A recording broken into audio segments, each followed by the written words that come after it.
What's going on, Canes fans? Welcome to another episode of the Croot on the U, brought to you by the Scoop on the U. I am joined by one of the main men in the recruiting scene, Ryan Wright from Rivals. Ryan, thank you for joining me. It's great to be back. Always love having you on, man. Always love having you on. Miami fans have heard a whole lot from me about this 2023 class. they ad nauseum almost. I wanted to bring in a guy like you who's seen these guys up in person and seen them up close and really get a feel for your takes on these guys and what you feel some of their strengths are possibly, Frankly, I mean, the guy to start off with me is 5-star offensive tackle Francis Malagoa. I mean, to me, the complete package. Francis is very good, definitely. Certainly like a lot of high school prospects against the run right now. Fantastic. In camps, got to see a lot of him do pass pro, good footwork, great arms. There's just small things to clean up, but overall, size, strength, athleticism. Yeah, as you just said, he's a complete package kind of guy. Pass pro can get out over his toes a little bit. Sometimes he'll let defenders kind of get up into his space a little bit. Sometimes lead with the head, try to headbutt a little bit. But those are, I mean, really nitpicking, a high school player. He's was at right tackle for IMG. Probably will start off kind of doing the same thing. It's not right that left tackle, the prototypical size for a left tackle, but he has all the other bits and pieces to his game where he could end up being on that left side. And how do you feel about his core strength? Do you feel that he's a guy who's definitely, built that up, or is it something he's going to need to work on in college? Oh no, he's there. He's there. That's what I figured. No, he's there. He's very strong. That's one great thing about IMG for sure. They put those guys into the weight room. So I mean, to what you said, he will definitely improve and get better once he's on campus and going through Miami's strength and conditioning program. So it'll only get better. But as far as making that transition for a typical high school athlete to the next level, way ahead of the curve above everybody else. Hence the 5-star ranking, hence all the hype. I mean, he's deserved it. He's honestly deserved it. Another incredible player from the area, local player, Miami Central, Ruben Bain. Pass rushing expert. This guy is just dominant. Do you see that dominance carrying into college? Well, funny enough, I got to see Ruben go against Francis earlier this year. I was at the Miami Central IMG game, which was an amazing game to watch just from a scouting perspective. In that, Francis kind of mitigated Ruben a little bit when later in the game they slid Ruben down, more of a defensive tackle, and he ate up their guards and had 3 sacks. I don't know if all 3 were in the fourth quarter, but definitely from somewhere later in the third quarter through the fourth. But yeah, with Ruben, he's just somebody that you kind of forget. He's got those tree trunk legs. He's got the strength. He's going to be able to drive offensive linemen back. He's not as tall. He's not, that true 6'4", 6'5" guy. But he just finds the knack, always has a way where it just seems like he ends up with 4 sacks every game, no matter what. And it's just relentless. And so he's just a consistent guy. He's somebody that can steal the edge, play against the run. It's going to be fun to see how well he does against ACC talent, because he's shown what he can do against the top elite talent in Florida year after year. Yeah, one thing that, he's always tried to make clear to me is that he's an edge and that he wants to be an edge. He doesn't want to put on that extra weight and slide inside, but I think he's comfortable occasionally sliding inside when needed. I mean, every once in a while, it's nice to have that extra quick step or that little bit of less weight going on there, because sometimes you can actually beat offensive linemen, especially guards, right off the jump with that. So I hope that he's willing to be open, and willing to just work throughout the line however we need him to, because he's such an incredible player. I don't want to limit him to just one area. Yeah, there's the Miami fans will learn his name if they're not familiar with Peter Woods, who's out of Alabama, signed with Clemson in the same class. And he's kind of that same size, kind of the same thing where, great athlete. You can put him anywhere on the line and he's going to be disruptive can go against the run and apply pressure in the pocket. Peter Woods is incredible. Absolutely incredible. I mean, the 5-star ranking, of course, like Malagoa, I mean, it's so evident. But that's what Saban does. That's just what Saban does, man. I do have a donation here I want to shout out really quick. Thank you, Norman, for the $12 donation. What's good, Canes fam? Thank you very much. Thank you guys for tuning in. We truly appreciate it all the time, no matter what, all the time. So we spoke about Ruben Bain here. I'd like to move on to another edge, and as a guy who just moved himself down to IMG this last year, and that's Jaden Wayne, a guy from the Northwest, a guy I'm very familiar with. What did you get to see from Jaden while he was at IMG? So it's kind of tough with IMG guys sometimes. So they played some tough games. They played, if I remember correctly, of course, as mentioned, the Miami Central game, closed with St. Francis, the Utah East High School, and then Phoenix Central out of Alabama. Good players on all those teams, and Submit out of St. Louis. So there's some opportunities for those guys to get challenged here and there, but there's really no roster that IMG goes up against unless they were to go back into California. Rules changed to play the Mater Deis or Boscos to really kind of see, pound for pound, position for position, how they're squaring off. So with Jaden, it was kind of hard to see. I know he had 29 tackles on the year, and through the 9 games played, I think he had 9 tackles for a loss, 3 or 4 sacks. It was 4 sacks. Yeah. So it was a solid season all the way around. One thing with him, he's got the long arms and gets off the line really quick. So he tends to use that. He doesn't have the secondary moves where he uses a lot of the swim or push pull too much. And those are things that he's really going to have to develop going into the ACC again. And if we're going to be nitpicky and really like I can sit here and say how great he is and, this athleticism and stuff like that, but like truly, really getting down, on him as a player, I think he's a great kid. He's a good guy. I've been around him quite a bit from when I was in California, and he was still in Washington, coming down and playing in California. And then, as you mentioned, with IMG, I know he had a couple injuries in that last game against St. Francis. Might slow him a little bit going into his freshman year. But yeah, I think that Miami fans can expect great things from him coming off the edge, being that speed pass rush guy. I was actually going to bring up the end of the season injuries there with you. I spoke with his father 2 days ago, and I was unaware that Jaden had actually broken his arm in the first quarter of that last game, and he played through it thinking it was just a sprain. I mean, toughness. I mean, it just screams toughness. That's not normal. I love that attitude. I love that attitude, man. I think he also sprained his MCL and ACL in that game too. Really? So yeah. He's a tough guy. Yeah, he's good. Again, with the IMG, you have Sam Mpemba, Gabriel Harris. You have those edge guys, outside linebackers. And then who I think is probably, that I've seen anyway, is going to be probably the best 2024 defensive tackle out there, and that's David Stone. So there's just so much pressure that IMG can bring off of the 2022 team off the front. So sometimes it's kind of hard to get a good read on how good their guys are because, there's just so much pressure being applied all the way around.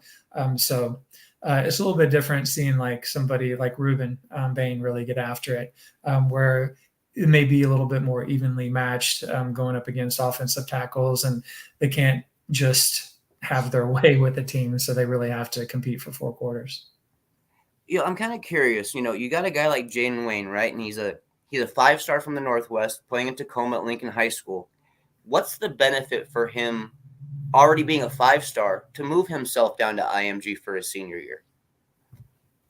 That kind of seems like a loaded question. I've been wondering. Yeah,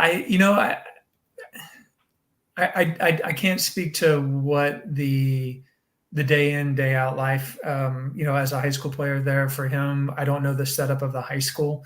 I know at IMG, they try to do a little bit more of a college style with the classes, the curriculum, the way that they try to get the guys ready by going into the weight room and stuff like that. IMG's weight room is fantastic. It's unbelievable.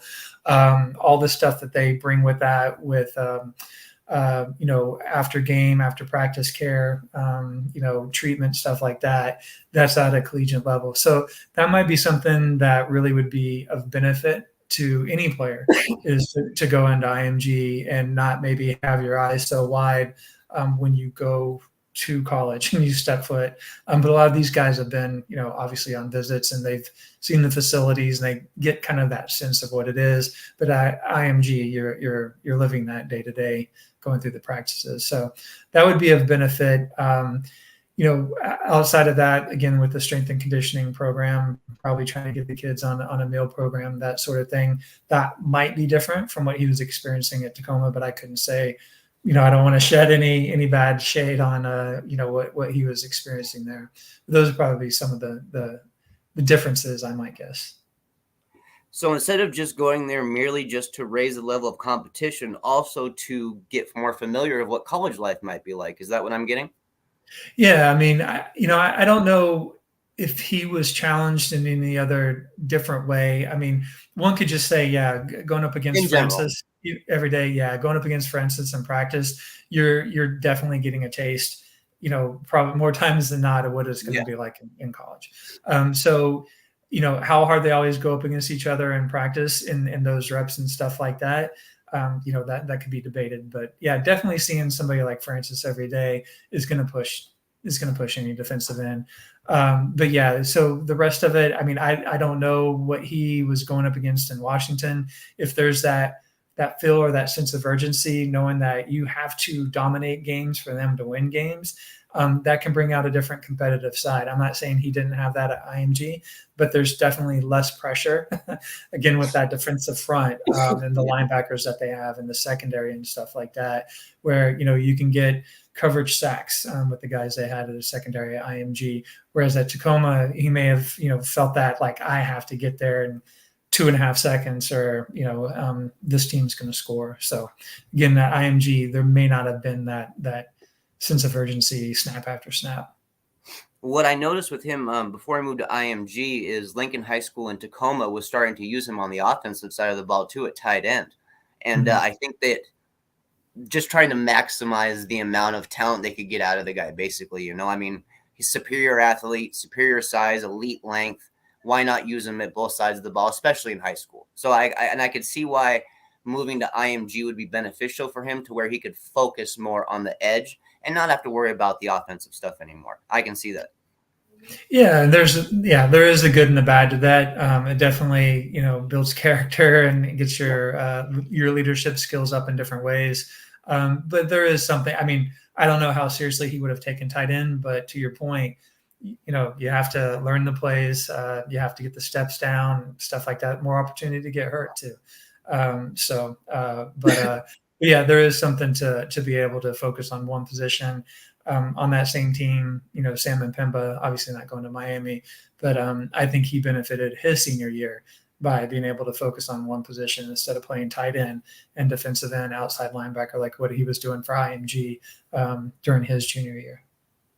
I spoke to Jaden actually about the tight end situation, and I asked him, this is still while he was with Lincoln, and I was asking him, have any schools mentioned, that they'd like you on offense? And the first thing he said, that Alabama mentioned to him that they'd like him to try at tight end. And how the recruiting game is, they'll sell you however they can and stuff like that. You never know if you're getting the 100% truth or not from it. It's just about getting the kid on the bus a lot of the times. But apparently there was some interest there, because Saban isn't going to just outright tell a kid that for no reason. Yeah, I mean, given his size and his athleticism, why not? And yeah, you can't argue with Nick Saban's ability to see talent in recruits. No, I can't argue with his scouting ability, not one bit.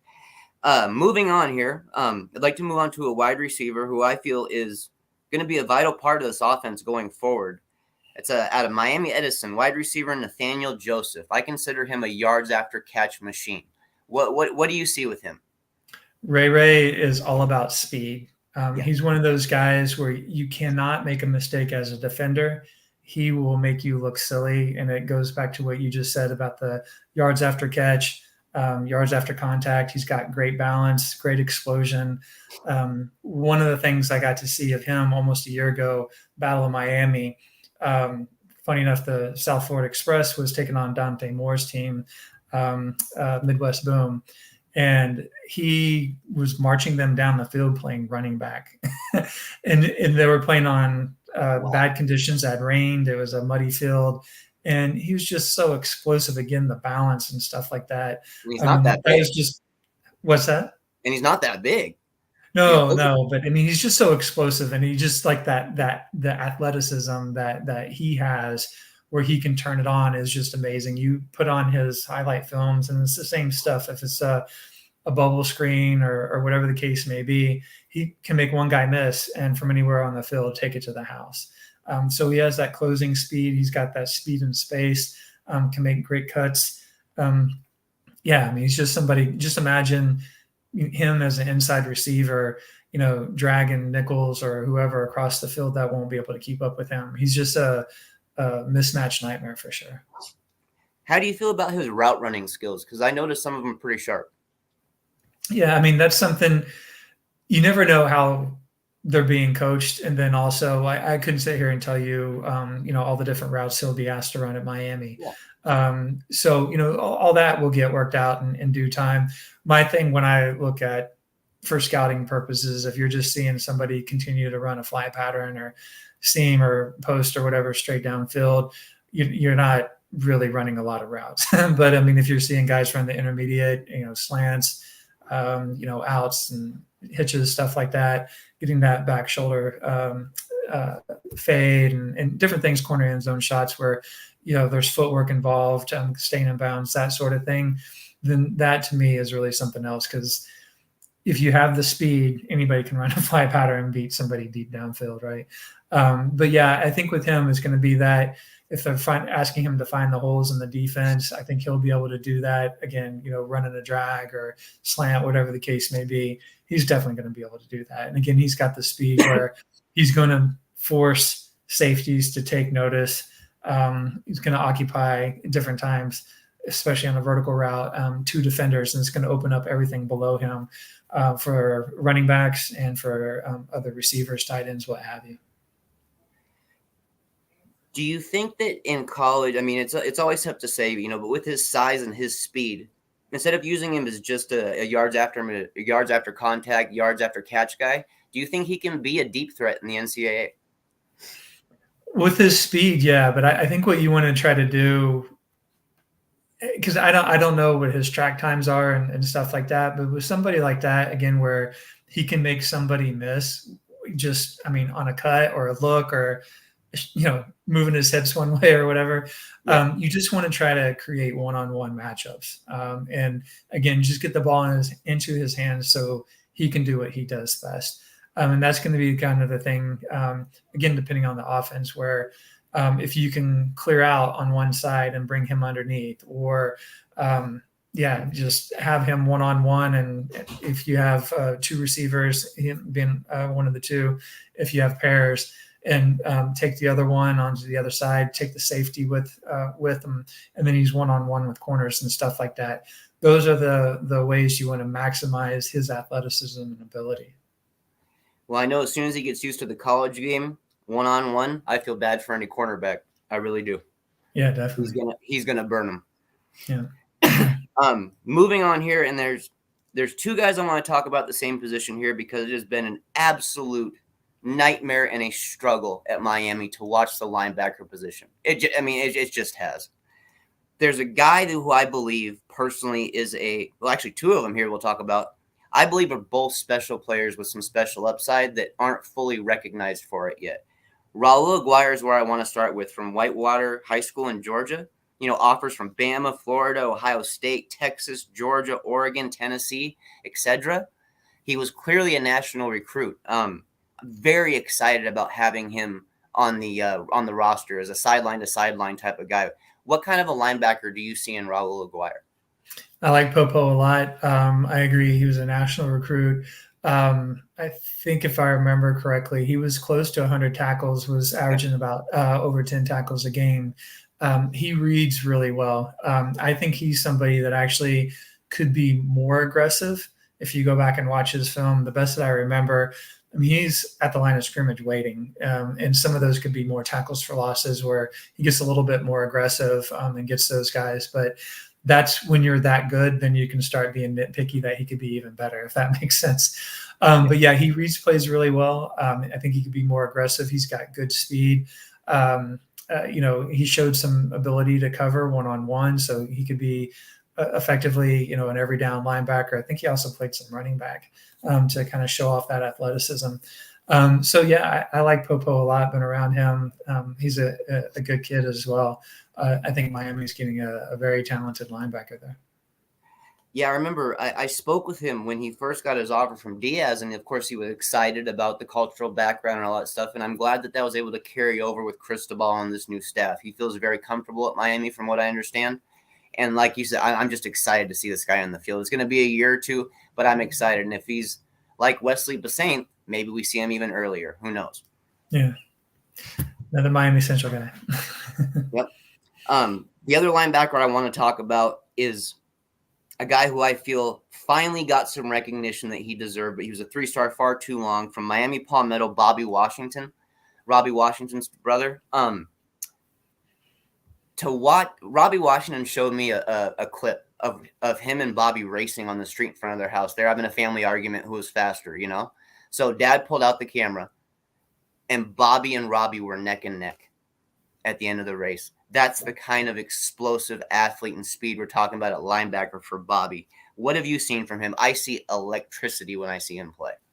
Yeah, I mean, the thing that jumps out, I don't know did he put out his senior film or not. I know some people sent me some clips privately, but you go back and just watch his junior film. The thing that resonates with me, not only does he close on the ball so incredibly fast, but it's like he runs through the ball carrier the way you're supposed to. So upon impact, if he's running a 4.4, he's still running a 4.4 when he's hitting the ball carrier. He gives of himself as what we used to call a throwback linebacker or a hard-nosed linebacker. And he does it with, like you said, great speed and athleticism. So yeah, he's definitely somebody that's that sideline to sideline guy. I think he's probably a step faster than Popo. Could be wrong there, but yeah, definitely somebody that you could put off on the edge as an edge rusher, but certainly would want him in the box where he's covering the backside of a gap and just nailing dudes all day long. I don't know how big he is to be on the strong side to take on if you're going up against a team that pulls a lot and stuff like that. But yeah, definitely anything where you can maximize his speed, you're going to be winning. Robbie kept telling me to watch out for his brother and how his brother wasn't getting recognized, and about the excitement that he had because Bobby was playing safety for a while. So to move him into that linebacker role, I mean, it just was downhill, just madness. It was just tons of fun to watch that kind of stuff. I love seeing that kind of stuff all play out. Yeah, they're both fantastic athletes, no doubt. So Robbie, I mean, with his speed alone, even though he's a little smaller than Bobby, the fact that Bobby kept up with him neck to neck, that's pretty special, man. I mean, we're talking 4.4, high 4.3 type of kids possibly here in the future, with more training. Definitely in the 4.4 range for sure. So for sure. Yeah. We've got a question for you here. Actually, it was a question I was going to bring up for you. We spoke about it before the show here. Ryan Wright, any updates on Cormani McClain? So I think I don't know what everybody's heard. So there's been a lot of it is speculation, right? Yeah. So Colorado came in, coming after him. I don't know what all was part of the conversation there. But the last that I heard, that Miami still felt that he was signing, and that was all good to go. So let's just put that out there right now that Miami is expecting to get him. So anything can change. But yeah, everything that I know is still going forward with Miami. That's what I've heard as well. But I'm also, like I said, I'm keeping my fingers crossed because this is a touch and go situation. Anybody who knows Cormani and knows his attitude, I mean, they know that he can be a little, back and forth. But I'm hoping that Miami draw is strong enough for him because, man, I'd love to see him in the orange and green. no doubt. I think any team would love to see him in their jersey. Yeah, from what I understand, I think Miami's done a good job of letting him know that he's a priority. I was really at one of the practices right before he committed, and we were still privately talking about Florida and Alabama. And this is before everything kind of shifted last second. I think it was a little bit of a buildup, but the nuts and bolts of him going to Miami were more within the last 24 hours, maybe the day of. Yeah, I mean, there's always that possibility that things could change just based off of that precedent. But I do know from what I understand, again, Miami's done everything that they can to let him know they want him there. Fantastic. I hope that comes through. I really do, because we both know how special of a player he is, truly. Oh, yeah. Like I said, I didn't want to keep you on here for too long. Didn't want to take too much of your time, but I do want to ask you something about this Canes staff, and I'm just kind of curious about it. What do you see from them on the road when they're recruiting? How much more involved, how hungry are these guys out on the recruiting trail?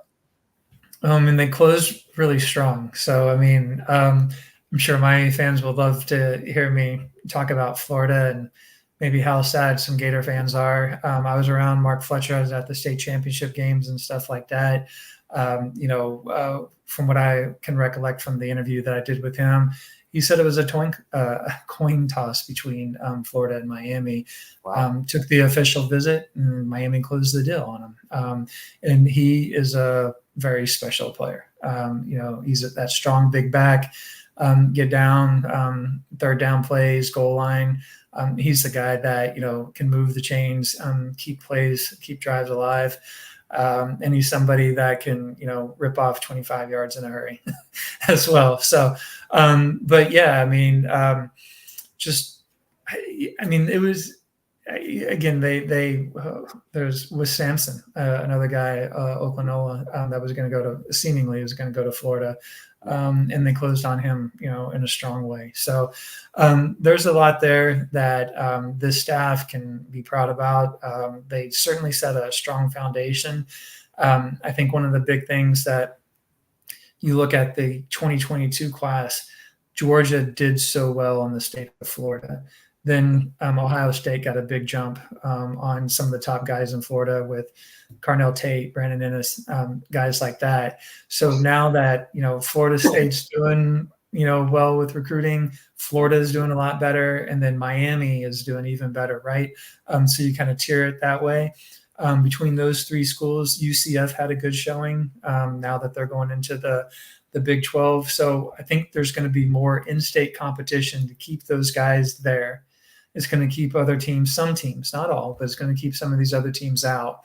And so, again, it's going to be a lot of fighting between we used to be the big three in Florida, which could, now kind of maybe give UCF a couple of years. I know they're not on that tier quite yet, but they, as a winning program, have been just as a group of five. So it's going to be interesting to see how they adjust going into Power 5, because it's not easy. You can just ask Utah about that. TCU had their struggles and stuff like that. Miami has done a great job with recruiting, and again, closed so strong. One of the best in the country. And I mean, them, Alabama, I don't know anybody else that closed as strong as they did. So, I mean, that's fantastic to hear. I mean, that kind of puts the closing ability up there with Bama, Georgia, Ohio State, those kind of things. And that's what Miami fans have been screaming for forever, because we know we're in such a talent-rich area. Our backyard is just full of it. And we're tired of seeing these SEC schools come in and pluck all our players. So yeah. I'm glad that Mario put together an SEC type of staff who are going after SEC type of players. The size, the strength, the speed, it's all elevated now who we're going after. And I'm enjoying it thoroughly. I truly am. Yeah, I got to hang out with Kevin Steele a little bit during the Venice state championship game against Cormani and them, and got to talk football for an extended period of time, which was great. And you want to talk about somebody that knows defenses, knows SEC caliber talent. Kevin Steele, I mean, he's one of the best. So I have a feeling he's going to get it right. I mean, the transitional year one, having a lot of Diaz players still on. We see all the players leaving in the transfer portal. This team at Miami will be completely different next year. It will be completely different next year. I have no doubt about it. Yeah, I mean, that's just the way the transfer portal is. I mean, anything can change. So what's going to be interesting is how well some of these teams can gel. I still think it's really important to do what Miami did this year and have your foundation of high school kids, where 3-4 years from now, as these guys keep playing together, especially on the offensive line, you start talking about quarterback receiver connection. People just take that 1 yard or that, a couple of feet difference on an out route. That connection between a quarterback and a receiver makes all the difference in the world. And it's the small little things that can stall drives, that can mess things up. The offensive guard doesn't pick up a blitz because, he does not have that rapport with the tackle next to him or the center or whatever the case may be. So it's all those little things that take time to build. And again, I think Miami's doing it the right way with this 2023 class. Fantastic talent all the way around. And then as what you're talking about, supplementing that through the portal. And the teams I think that can do that are going to be the ones that are, hoisting banners and talking about national championships and college football playoff appearances and stuff like that. Finding that balance, between recruiting in the portal and getting the right player. It is. It's all about system fits. No matter what, it's all about fitting the system. We've seen talented players not fit, and their careers suffer because of it. So I'm glad that Miami is cleaning house in a sense. There was some dead weight we need to get rid of. I don't care. I'm blunt about this stuff. There were some players that we needed to move on from. I believe that this staff is going to definitely be cutthroat in the transfer portal, and they're going to go after the guys they want, and they're going to go after them hungry, just like they do in recruiting. I have no doubt about it. Yeah, it's going to be interesting. So they're definitely there's a lot of opportunity out there for teams to improve their roster. So. Well, Ryan, man, I just want to thank you. We hit about our half hour here. I didn't want to keep you much longer than that, but dude, thank you so much for joining me. I just wanted to go over a couple of these players who I felt were really exciting additions to Miami, and I know that there were guys you got to see live. So it was great to get your take on them. And just thank you again, Ryan, for joining me. No worries. Happy holidays to everybody. Thanks for having me. Happy holidays to you, too. Have a good day. You too.